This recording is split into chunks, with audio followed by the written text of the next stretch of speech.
Hello students, I hope you are doing well. সকলো চাগে ঘৰত ভালে আছা আৰু খুব ফুৰ্তিৰে আছা কাৰণ কেলে এতিয়া অফলাইন ক্লাছ নাই হোৱা কিন্তু অনলাইন ক্লাছ সকলোৱে কৰি আছে. Like me, I am also doing online classes and trying my best to give you the proper way of teaching, or you can say आप लोग को मैं अच्छी तरह से पढ़ाने के लिए कोशिश कर रही हूँ ताकि आप लोग चीजों को अच्छी तरह से समझ सके. ठीक है, आज मैं आप लोग को पढ़ाने जा रही हूँ वाच्य. अब इस वाच्य को पढ़ने के लिए आप लोगों का बेसिक्स क्लियर होना बहुत जरूरी है, जो कि मैंने पहले वीडियो में कर चुकी हूँ. जैसे मैंने क्रिया, ये क्रिया का ही पार्ट है. अब क्रिया आप लोगों का क्लियर होना बहुत जरूरी है. अगर आप लोगों को क्रिया के बारे में समझना है या पढ़ना है, इसका लिंक डिस्क्रिप्शन बॉक्स में दिया गया है, आप लोग चाहे तो देख सकते हैं. Now come back to our topic, and our topic is वाच्य, and this वाच्य in English it is called, क्या कहते हैं इसको? वॉइस कहते हैं. ठीक है, अब पहले आइए तो जब हम वॉइस कहते हैं, generally I have seen the children in English grammar, तो उन लोगों को मतलब they find difficult to change it, no. Active से पैसिव बनाना, पैसिव से एक्टिव बनाना थोड़ा कठिनाइयां होते हैं उन लोगों को. वैसे ही अभी मैं हिंदी में पढ़ाऊंगी. अब इस हिंदी में अब जब मैं पढ़ाऊंगी आप लोग को टेक्निक्स और ट्रिक्स सब कुछ दूंगी. ऐसा मैं करने के लिए कोशिश करती हूँ ताकि बच्चों को मतलब रट्टा मार मार के परिभाषा पढ़ कर याद करने की बजाय, बिकॉज ग्रामर क्या होता है, व्याकरण क्या है, it is absolutely like mathematics. मैं हर कोई ना कोई वीडियो में बोलती रहती हूँ क्योंकि इसे प्रैक्टिस करना पड़ता है. इंग्लिश में एक कहावत है ना, practice makes the man perfect. तो हमेशा अगर हम एक काम को करते रहेंगे तो उसमें हम क्या हो जाते हैं, पारंगत हो जाते हैं. तो उसी प्रकार से we have to do our duty and keep going on. ऐसा हम लोगों का मोटिव होना है. ठीक है, तो अब आइए तो हम पढ़ेंगे वाच्य, उसे कहते हैं इंग्लिश में वॉइस. अब तो मैं पहले हमेशा उदाहरण के द्वारा आप लोगों को समझाने के लिए कोशिश करती हूँ. देखिए, अब मैंने यहाँ पे भी थोड़ा उदाहरण लिखा हुआ है. पहला मैंने लिखा है मोहन खेलता है, मोहन से खेला नहीं जाता. फिर है वह सच बोलता है, उससे सच बोला नहीं जाता. फिर मैंने लिखा मैं रामायण पढ़ता हूँ, मुझसे रामायण पढ़ी नहीं जाती. अब मैंने पहले ही आप लोग को कहा है वाच्य क्रिया से, टोटली क्रिया से रिलेटेड है और ये क्रिया का ही भाग है. तो अब यहाँ पे आप लोग को क्या देखना है, क्रिया देखना है. ठीक है, अब पहले वाक्य में आप देखिए तो मोहन हो गया, क्या हो गया, मोहन. मोहन है यहाँ पे संज्ञा, है कि नहीं. मोहन यहाँ पे है संज्ञा. मैं थोड़ा पद की आपको थोड़ा बता दे रही हूँ. और खेलता यहाँ पे है क्या, क्रिया. ठीक है, कौन सा काम यहाँ पे किया गया है, खेलना. तो मोहन यहाँ पे क्या कर रहा है, खेल रहा है. देखिए हाँ, वाक्य कैसे बदल रही है, आप उस पर ध्यान दीजिए, है ना, क्योंकि अभी आप लोग बड़े हो गए हैं. सो यू नो, थोड़ा टेक्निकली और समझने के लिए आप लोग को कोशिश करना है. अब यहाँ पे आप देखिए, मोहन से खेला नहीं जाता.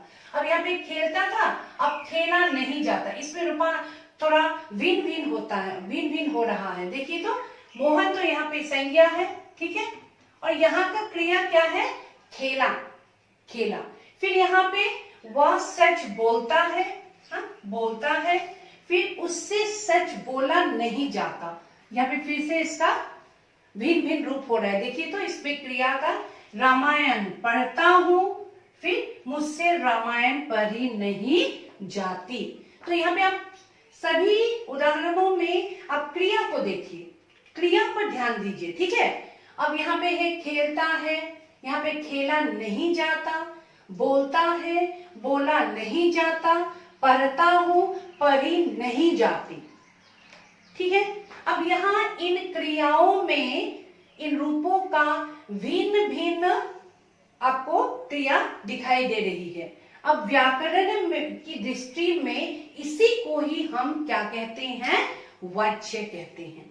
ठीक है, इसी को ही हम वाच्य कहते हैं, वॉइस कहते हैं. अब ये जो भिन्न भिन्न रूप यहाँ पे आप देख रहे हैं क्रिया का हो रहा है। अब ये कैसा वाच्य है? वैसे इंग्लिश में, अंग्रेजी में और इंग्राजीत आमी ভয়েস দুই প্রকাৰৰ পাইছো হয়নে, যেটো কি কয় এক্টিভ ভয়েস আৰু पैसिव ভয়েস। কিন্তু হিন্দীত আমি ভয়েস তিনি প্ৰকাৰৰ পাওঁ, 3 प्रकार के होते हैं and there are 3 types of voice in Hindi.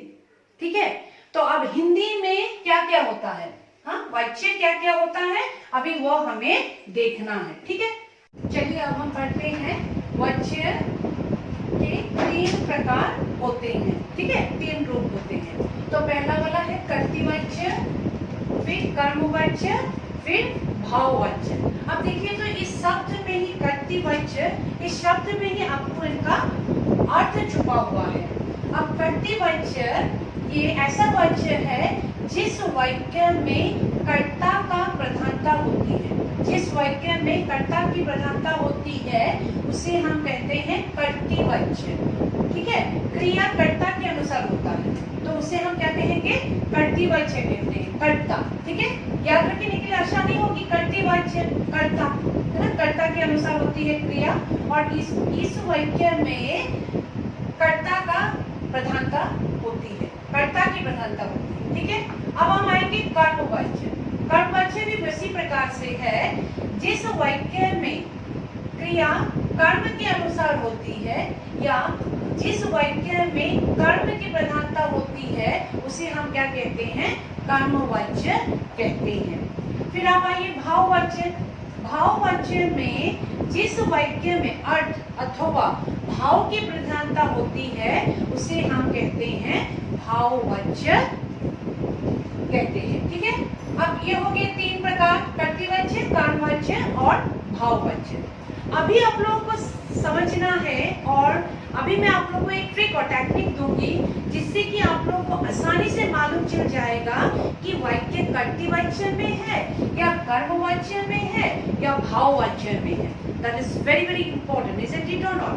आप लोगों को वो समझने में थोड़ा डिफिकल्टी होती है कि कैसे निकालें, है ना, कठिनाइयाँ होती है। अब देखिए तो मैं उसके लिए एक टेक्निक दूंगी और एक बात आप लोग को मालूम होना चाहिए, अंग्रेजी में हम जब वॉइस पढ़ते हैं तो अंग्रेजी में 2 टाइप का वॉइस होते हैं। Okay, there are 2 types of voice in English grammar, that is active voice and passive voice.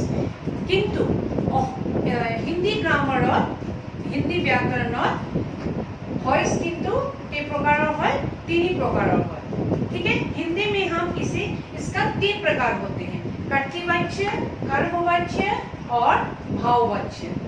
ठीक है, अभी हम लोग, मैंने पहले भी आप लोगों को कहा कि ये सब क्या है, क्रिया से रिलेटेड है, तो हर समय हमें क्रिया के बारे में सोचना है या पढ़ना है। कर्ता, कर्म, ये सब के बारे में वाक्य में देखना है और भाव। ठीक है, अभी मैं आप लोगों को टेक्निक दूंगी पहले। ठीक है, कि वाक्य को आप पहचानेंगे कैसे कि ये कर्तृवाच्य है कि कर्मवाच्य है कि भाववाच्य है, उसके बाद मैं उदाहरण में आऊंगी। ठीक है, अभी आप पहले यहाँ पे ऐसे लिख लीजिए तो कर्तृवाच्य, it's like a formula you can say, है ना। तो यहाँ पे हर समय हम लोग कर्ता के बारे में पढ़ेंगे। ठीक है, वाक्य में तो कर्ता के तुरंत बाद जब क्या आएंगे, ने आएंगे, है ना, कर्ता को ने कर रही हूँ मैं, ने आएंगे और कभी कभी वहां पे ने क्या है एक्चुअली बच्चे, ने क्या है बोलिए तो, ने कारक है कि नहीं। अब ये देखिए ने क्या है, कारक है। अब एक्चुअली इसके लिए ना कारक भी पढ़ना बहुत बहुत जरूरी है। अगर आप लोग को ये पढ़ना है, आप लोग चाहते हैं कि ये पढ़ना है और मैं आप लोगों को पढ़ाऊं, तो आप लोग कमेंट बॉक्स में मुझे पूछ सकते हैं। Otherwise I will take 1 class for it, okay, for your convenience, है ना, आप लोग को आसानी होगी। तो ठीक है, अब आइए यहाँ पे कर्तृवाच्य के लिए पहले वाक्य में क्या होगा, कर्ता होगा, कर्ता के तुरंत बाद क्या होंगे, ने होंगे। उदाहरण से हम लोग आएंगे, उसके बाद अदरवाइज वो क्या होगा, वहां पे कारक नहीं होगा, सिर्फ वो जब कारक नहीं होता है कर्ता के बाद तो हम उसे क्या कहते हैं, शून्य कारक कहते हैं। अब इतना तक अभी याद रखिए। ठीक है, अब फिर दूसरा वाला क्या है, कर्मवाच्य। अब कर्मवाच्य में क्या होता है, पहले तो कर्ता होते हैं, है कि नहीं। अब कर्ता के तुरंत बाद क्या आते हैं, के द्वारा आते हैं, के द्वारा आते हैं, ठीक है। बालक के द्वारा खेल खेला गया या बालक के द्वारा खाना खाया गया, ठीक है। अब जब के द्वारा जब हम लगाते हैं तो हमेशा कर्ता के बाद जब तुरंत बाद के द्वारा आ जाते हैं तो वो क्या हो जाएगा, कर्मवाच्य होगा। लेकिन मैंने कहा बालक, बालक के द्वारा खाना खाया गया, ठीक है। बालक, बालक क्या है, बालक क्या है, सजीव है ना, जिंदा है, लिविंग बीइंग, है ना।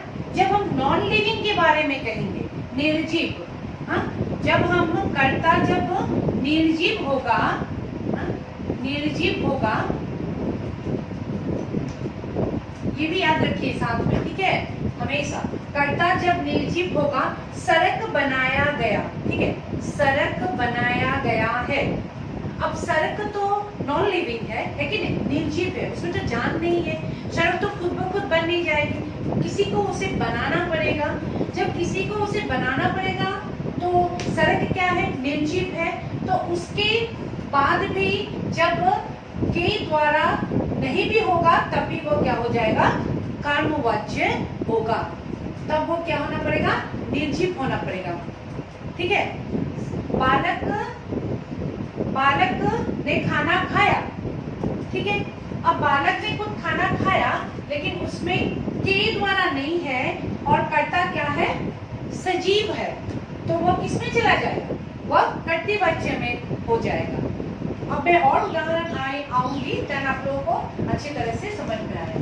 The last one, you come back to the last one, वो क्या है, भाववाच्य, ठीक है।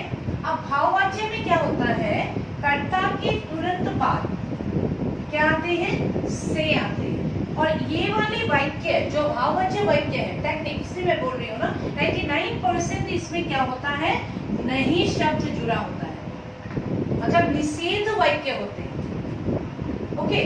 तो उसमें क्या होगा, नहीं होगा। तो ये भाववाच्य जितने भी वाक्य होते हैं उसमें क्या होते हैं, नहीं होते हैं जनरली 99%। तो उसमें बहुत आसानी होती है भाववाच्य निकालने के लिए। वो यहाँ इस वाक्य में नहीं है तो ये क्या हो जाएगा, भाववाच्य हो जाएगा।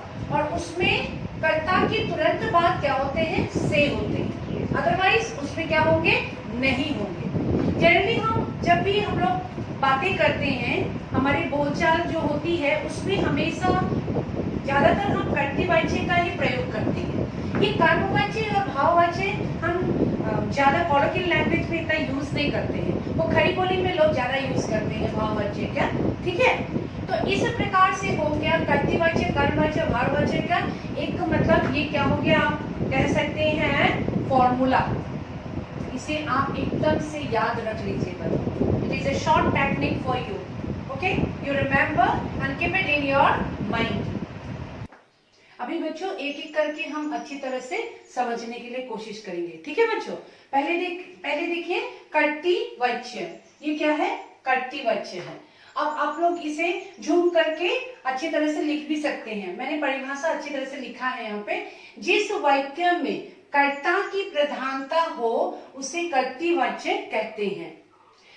कर्तृवाच्य में क्रिया कर्ता के अनुसार होती है, क्रिया कर्ता के अनुसार होती है। अब उदाहरण में आइए, राम पढ़ता है, तो राम यहाँ पे क्या है, कर्ता है ना। अब यहाँ पे क्या कहा गया है, कर्तृवाच्य में क्रिया कर्ता के अनुसार होती है। अब ये कर्ता राम है, अब पढ़ता, ये जो राम, राम के अनुसार यहाँ पे क्या होगा, क्रिया होगा, ठीक है। इसलिए यहाँ पे क्या है, पढ़ता है। जब ऐसे वाक्य आप लोग को मिलेंगे जहां पे कर्ता के अनुसार क्रिया होती है, ठीक है, तब वही वाक्य आप लोग क्या कहेंगे, कर्तृवाच्य कहेंगे। अब टेक्निक में भी जाइए, हाँ, भूलिए मत उस टेक्निक को। मैंने क्या कहा था, कर्ता के तुरंत बाद, ये मोहन क्या है, कर्ता है, कर्ता के तुरंत बाद क्या है, ने है। अब ने क्या है, कारक है। मैंने टेक्निक में आप लोग को क्या कहा था, कर्ता के तुरंत बाद जब ने आएंगे तो वह क्या होगा, कर्तृवाच्य होगा।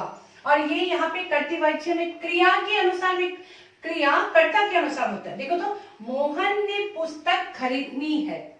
ओके, अब मोहन को क्या है, खरीदनी है पुस्तक, तो ये मतलब किसके द्वारा होती है, कर्ता के द्वारा होती है, तब ये क्या कहेंगे, कर्तृवाच्य कहेंगे। अब मोहन की कर्ता की तुरंत बात नहीं है, तो ये क्या हो गया, कर्तृवाच्य हो गया। फिर हरि हंसता है, अब ये हरि क्या है, कर्ता है, ठीक है, कर्ता है। अब हंसता इनके द्वारा हो रहा है, ये हरि के द्वारा हो रहा है, हंसता है ना, हरि कर्ता के द्वारा क्रिया हो रहा है, इससे ये क्या होगा, कर्तृवाच्य होगा। क्रिया कर्ता के अनुसार हो रहा है। अब लड़कों ने लेख लिखा, अब लड़कों के तुरंत बाद, मतलब कर्ता के तुरंत बाद क्या है, ने कारक है, तो ये क्या होगा, कर्तृवाच्य होगा।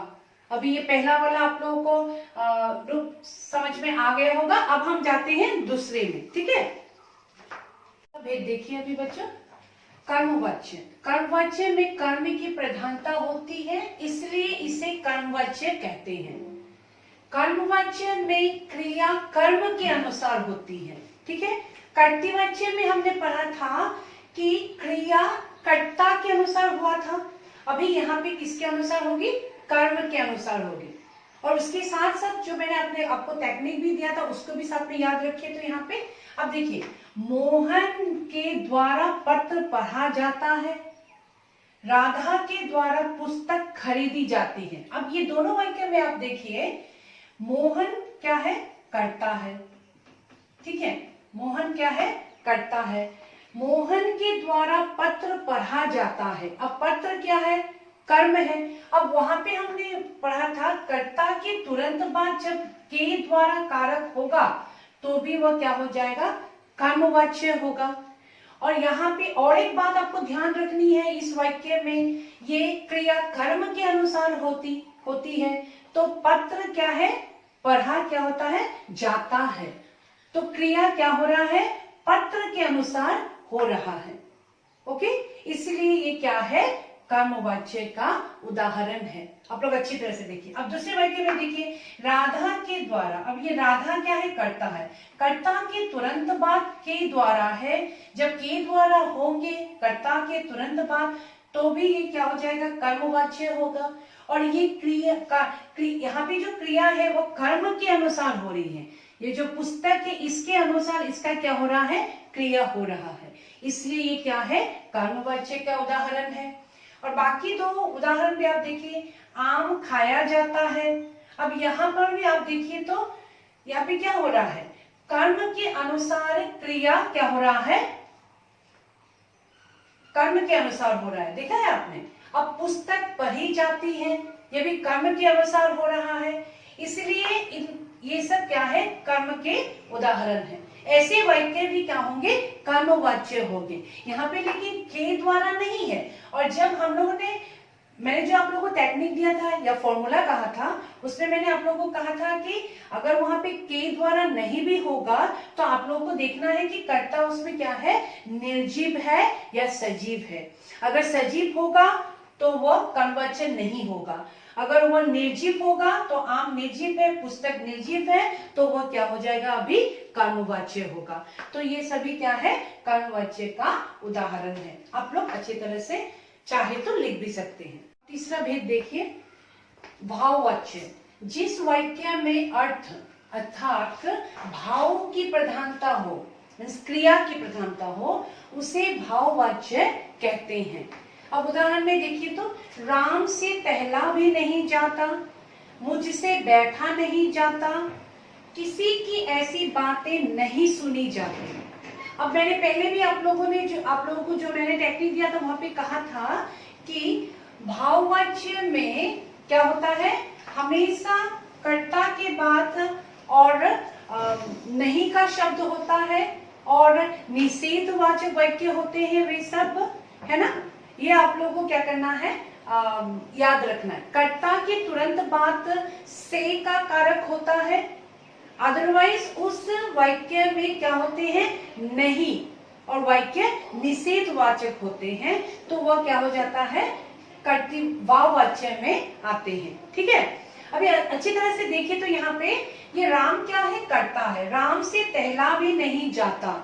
और यहाँ पे और एक बात कही है कि यहाँ पे क्रिया कर्म और कर्ता को छोड़कर क्रिया पर ज्यादा प्रधानता देती है। ठीक है, तो यहाँ पे मेनली क्या हो रहा है, टहला नहीं जाता है। ठीक है, बहुत राम से टहला नहीं जाता है, तो यहाँ पे क्रिया में अधिक जोर दिया गया है। और ऐसे वाले वाक्य में हमें क्या मिलता है, नहीं शब्द मिलता है, जो कि वैसा वाक्य को हम निषेधवाचक कहते हैं। और ऐसे वाक्य में जनरली जब आप देखते हैं कि कर्ताओं के तुरंत बाद से कारक होते हैं, ये राम क्या है, कर्ता है, कर्ता के तुरंत बाद जब से कारक होते हैं तो वह क्या हो जाएगा, भाववाच्य हो जाएगा। तो ये टेक्निक आप लोगों को याद रखना है। बाकी यहाँ पे मतलब क्रिया का प्रधानता होती है। तो ये सब वाक्य में आप देखिए तो यहाँ भी नहीं है ना, यहाँ पर भी नहीं है और यहाँ पर भी नहीं है। वैसे भी तो ये वाक्य निषेधवाचक है और ये मतलब भाववाच्य है ही है। ठीक है, और ये वाक्य में तो और एक आपको मालूम चल गया कि कर्ता के तुरंत बाद क्या आ गया है, से आ गई है।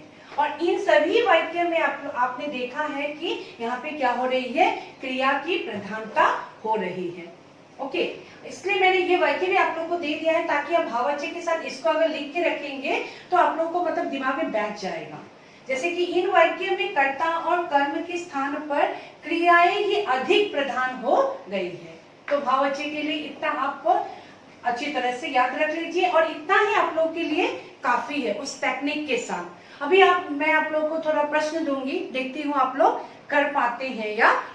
बच्चों यहाँ पे और एक बात आप लोग ध्यान से देख लीजिए और याद भी रख लीजिए। ठीक है, प्रश्न ऐसा भी कभी कभी आते हैं, ये तो ऐसा तो प्रश्न आएंगे ही कि वाच्य किसे कहते हैं, परिभाषा आप लोग को लिखना है। हमेशा परिभाषा उदाहरण सहित लिखिए अगर आपको पूरा मार्क्स मिलना है।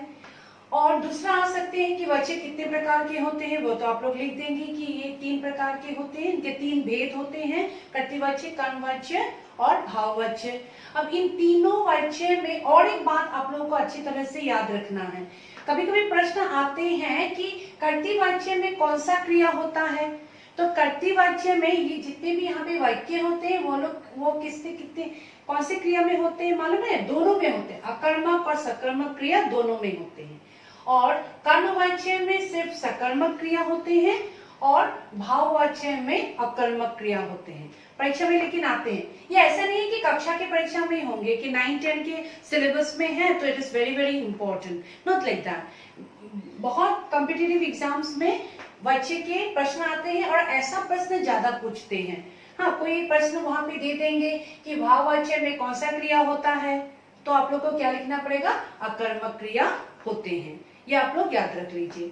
अब मैंने थोड़ा मतलब क्वेश्चन पेपर से सिर्फ यहाँ पे इतना ज्यादा तो मैंने प्रश्न नहीं डाला है, अगर आप लोग चाहे अगर मांगे तो I will do for it, sure I will do for it. तो यहाँ पे मैंने 3 ऐसे ही उदाहरण यहाँ पे और रखा है जो कि मतलब परीक्षा में आया हुआ है, बोर्ड एग्जाम में 2017 में आया है शायद, ये आप लोग अच्छी तरह से देख भी लीजिए। हरी हंसता है, अब इसका आपको बदलना है, इसको आप लोगों को कर्मवाच्य में बदलने के लिए कहा है। अब कर्मवाच्य में बदलने के लिए आप लोगों को तो टेक्निक हमें अच्छी तरह से याद है, कर्ता के तुरंत बाद क्या लगेंगे, के द्वारा लगेंगे। तो यहाँ पे आप लोग आसानी से बना दीजिए, हरि के द्वारा हंसा जाता है। और दूसरा यहाँ पे है मनोज अभी उठ नहीं सकता, भाववाच्य है और इसको आप लोग को भाववाच्य में बदलने के लिए कहा है। तो ये क्या हो जाएगा, मनोज से उठा नहीं जाता। फिर वो है कामायनी जयशंकर प्रसाद द्वारा लिखी गई है, ये मतलब आप लोगों को कर्तृवाच्य में बदलने के लिए कहा है। तो आप लोग क्या लिखेंगे, कामायनी जयशंकर प्रसाद ने लिखा है। बच्चों मैंने फ्यू उदाहरण आप लोगों के क्वेश्चन पेपर से लिया है। अगर आप लोगों को और ज्यादा सोल्व क्वेश्चन पेपर आप लोगों को चाहिए व्याकरण में वाच्य से रिलेटेड, और मैंने भी वीडियो किया हुआ है इससे रिलेटेड भी है, अगर आप लोगों को वह भी चाहिए तो आप लोग देख सकते हैं। और ज्यादा भी आप लोगों को कोई स्पेसिफिक टॉपिक में आप लोगों को कुछ चाहिए तो आप लोग कमेंट बॉक्स में मुझे लिख सकते हैं। अगर मेरा वीडियो अच्छा लगा और आगे भी आप लोग चाहते हैं कि मैं आप लोग को पढ़ाऊं तो लाइक, शेयर और सब्सक्राइब करना ना भूलिए। और जब आप लोग ऐसे सब्सक्राइब करते हैं और लाइक करते हैं तो हम लोग को भी एनकरेज मिलती है, then we can do our more videos और भी ज्यादा इसमें काम करने के लिए मन करता है। Thank you students.